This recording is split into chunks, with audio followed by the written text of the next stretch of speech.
Shalom, jemaat yang dikasihi Tuhan. Kita bersyukur untuk pemeliharaan Tuhan di dalam kehidupan setiap kita. Perenungan hari ini terambil dari kitab Daniel, pasal yang pertama, ayat yang ke-8. Demikian bunyi firman Tuhan. Daniel berketetapan untuk tidak menajiskan dirinya dengan santapan raja dan dengan anggur yang biasa diminum raja. Dimintanyalah kepada pemimpin pegawai istana itu supaya ia tak usah menajiskan dirinya. Jemaat yang dikasihi Tuhan, beberapa waktu yang lalu kita tentu pernah mendengar sebuah ungkapan yang biasa disampaikan oleh seorang nabi di dalam berita, ya. Dalam berita dia mengatakan demikian. Kejahatan timbul bukan hanya karena ada niat saja, tetapi karena ada kesempatan.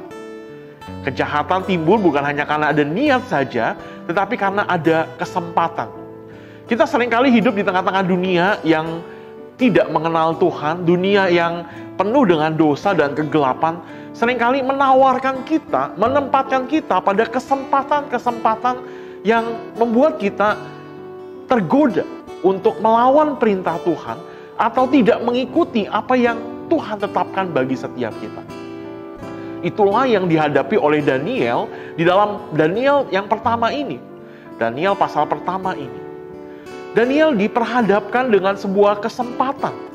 Dia untuk menikmati makanan dan minuman, bukan hanya makanan dan minuman biasa, tetapi makanan itu adalah makanan yang biasa dimakan oleh raja.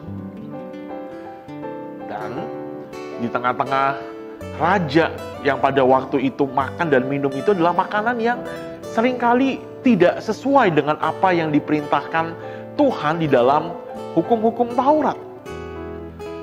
Namun saudara, kita membaca tadi bahwa Daniel di tengah-tengah adanya kesempatan, dia menetapkan dirinya untuk tidak menajiskan diri. Dia meminta supaya ia tidak memakan makanan itu dan tetap setia pada apa yang sudah ditetapkan Tuhan kepadanya.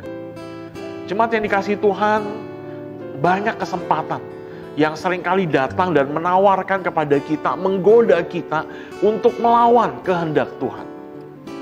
Mari kita belajar seperti Daniel. Walaupun kesempatan ada di depan mata kita, tapi kalau kesempatan itu membuat kita tidak melakukan firman Tuhan, kalau kesempatan itu menjauhkan kita dari Tuhan, maka kita harus menetapkan diri, menetapkan hati untuk hanya setia kepada Allah. Dan kita semua tahu akhir dari kisah Daniel ini. Ketika dia taat, ketika dia mau tunduk pada ketetapan Tuhan, Tuhan memberkati dia. Tuhan menolong dia. Tuhan menyertai dia menghadapi berbagai macam fitnah, berbagai macam hukuman yang coba diberikan kepada dia. Itu pun yang Tuhan akan lakukan kepada setiap kita. Ketika kita menetapkan diri untuk tidak mengambil kesempatan melawan Tuhan, tidak mengambil kesempatan tidak mengikuti kehendak Tuhan, tetapi kita mengabaikan kesempatan itu hanya untuk tunduk kepada Tuhan, Tuhan akan melakukan hal yang sama seperti yang dia lakukan kepada Daniel. Tuhan akan memberkati kita. Tuhan akan menolong kita melewati berbagai macam kesulitan akibat dari ketetapan kita untuk setia kepada Tuhan. Setialah terus kepada Tuhan karena hidup kita ada di dalam pengaturan, ada di dalam kuasa Tuhan.